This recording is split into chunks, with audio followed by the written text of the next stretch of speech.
الصلاة والسلام على من لا نبي بعد. റമളാനിലെ മൂന്നിൽ രണ്ട് ഭാഗവും അവസാനിച്ചിരിക്കുകയാണ്. അഥവാ 20 ദിവസങ്ങൾ അവസാനിച്ചു. നമ്മളിനി പ്രവേശിക്കുന്നത് റമളാനിലെ വളരെ ശ്രേഷ്ഠമായിട്ടുള്ള അവസാനത്തെ 10 ദിവസങ്ങളിലേക്കാണ്. ആയിഷ റളിയല്ലാഹു അൻഹ പറയുന്നതായി സഹീഹ് ബുഖാരിയിൽ മുസ്ലിമിലും കാണാം. كان رسول الله صلى الله عليه وسلم إذا دخل العشر أحيا الليل وأيقظ أهله وشد المئزر.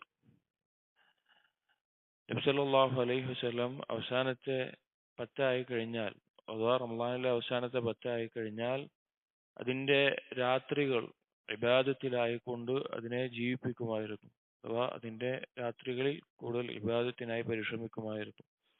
അതുപോലെ തന്നെ വൈഖവ അഹ്ലഹു, അവിടുത്തെ കുടുംബങ്ങളെ, അവിടുത്തെ ഭാര്യമാരെയെല്ലാം എഴുന്നേൽപ്പിക്കുമായിരുന്നു, ഇബാദത്തിന് വേണ്ടി എഴുന്നേൽപ്പിക്കുമായിരുന്നു.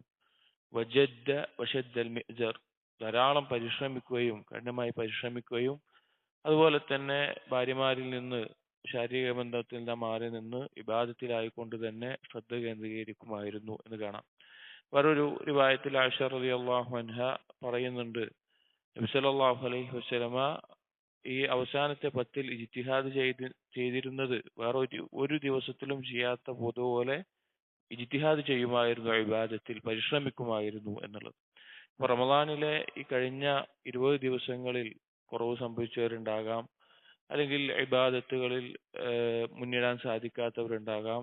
എന്നിരുന്നാലും ഈ 10 ദിവസം റമളാനിലെ ഏറ്റവും ശ്രേഷ്ഠമായിട്ടുള്ളതാണ്. അതിൽ ഏറ്റവും പ്രത്യേകതയുള്ളത് ലൈലത്തുൽ ഖദറിനെ പ്രതീക്ഷിക്കാൻ കൂടുതൽ സാധ്യതയുള്ള ദിവസങ്ങളാണ്.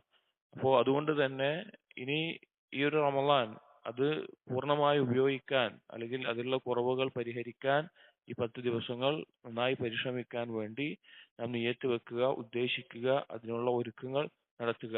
അതോടൊപ്പം ലൈലത്തുൽ ഖദറിൽ അത് പ്രതീക്ഷിക്കുമ്പോൾ നമ്മൾ ഏറ്റവും അധികം അധികരിപ്പിക്കേണ്ട ഒരു ദുആ, ആയിഷ റളിയല്ലാഹു അൻഹ റസൂലുള്ളാഹി സ്വല്ലല്ലാഹു അലൈഹി വസല്ലം ചോദിച്ചു, ഏത് ദിവസമാണ് ലൈലത്തുൽ ഖദർ അറിയുക എന്നുണ്ടെങ്കിൽ ഞാൻ എന്താണ് പറയേണ്ടത് എന്നുള്ളത്.